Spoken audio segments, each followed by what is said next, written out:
Hello बच्चों, आइए इस प्रश्न को पढ़ते हैं। एलसी परिपथ की स्वाभाविक आवृत्ति 1600 हर्ट्ज है।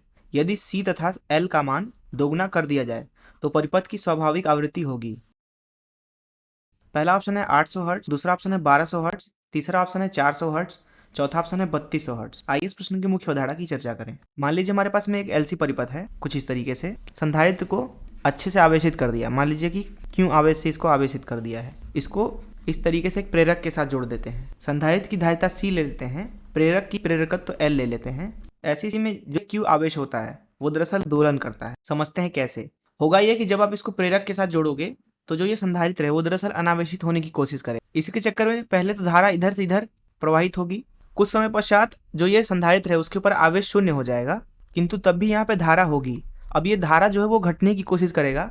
अब जो पूरी ऊर्जा थी यहाँ पे वैद्युत रूप में, वो यहाँ पे अब चुंबकीय ऊर्जा के रूप में परिवर्तित हो चुकी है। अब यहाँ पे जो प्रेरक है करता ये है कि इस धारा को बनाए रखने के लिए अपनी सारी चुंबकीय ऊर्जा इस्तेमाल करने लगता है, जिसकी वजह से ये धारा तुरंत नहीं खत्म होती बल्कि कुछ समय के पश्चात खत्म होती है। इस धारा के बहने की वजह से यहाँ जो संधारित्र की प्लेटें हैं वो पुनः आवेशित हो जाती हैं। पहले स्थिति में इधर वाला प्लेट धनावेशित था और इधर वाला ऋण आवेशित था, किंतु अब जो प्लेटें हैं आवेश जो है वो दरअसल पलट चुके हैं, विपरीत हो चुके हैं। ऐसा होने के पश्चात यहाँ पे धारा जो है वो खत्म हो जाती है और चुंबकीय ऊर्जा भी थी वो भी खत्म हो गई है। अब जैसा कि यहाँ पे आप देख सकते हैं कि जो संधारित्र है वो पुनः आवेशित हो गया है, जिसकी वजह से अब जो धारा है वो कुछ इस दिशा में प्रवाहित होने लगती है। पुनः वही एक समय ऐसा आता है कि दोनों ही प्लेटों पे आवेश शून्य हो जाता है, किंतु जो धारा होती है वो तुरंत शून्य नहीं होती है। अभी भी यहाँ इस प्रेरक के अंदर चुंबकीय ऊर्जा के रूप में ऊर्जा रखी हुई है। प्रेरक अपनी ऊर्जा का इस्तेमाल करके धारा को बनाए रखने की कोशिश करता है, जिसकी वजह से यहाँ प्लेट पुनः आवेशित हो जाता है। ध्यान से देखें तो ये पुरानी वाली स्थिति पुनः आ गई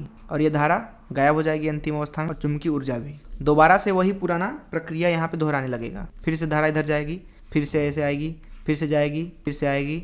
इस तरीके से जो यहाँ पे आवेश है वो दोलन कर रहा है। प्लस क्यू कभी इस प्लेट, कभी इस प्लेट, कभी इस प्लेट, अर्थात इधर से इधर, इधर से इधर, इधर से इधर।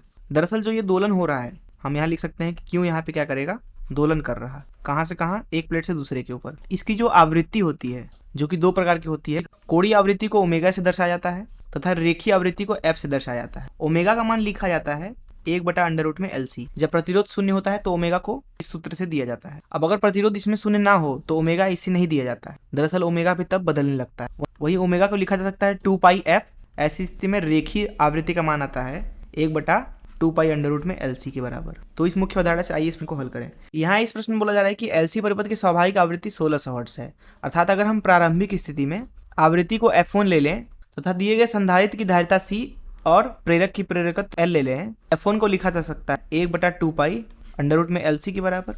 वहीं अगर हम बात करें अंतिम अवस्था, तो अंतिम अवस्था में जो आवृत्ति है रेखीय उसे F2 बोल देते हैं।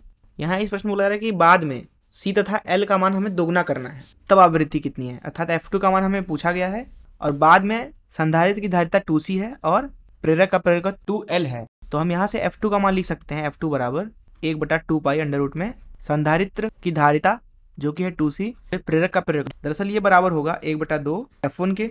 यहाँ पे आप ध्यान से देखें, अब जो F1 है वो दरअसल दिया गया है हमें 1600 के बराबर। तो यहाँ से हम F2 लिख सकते हैं 1600/2, जो कि आएगा 800 हर्ट्स के बराबर, क्योंकि F1 का मान 1600 हर्ट्स में दिया हुआ है। तो आइए देखें हमारा कौन सा ऑप्शन सही है। जैसा कि यहाँ पे आप देख सकते हैं कि पहला ही ऑप्शन सही है। मैं आशा करता हूँ कि आपको प्रश्न का हल जरूर समझ में आया होगा। धन्यवाद।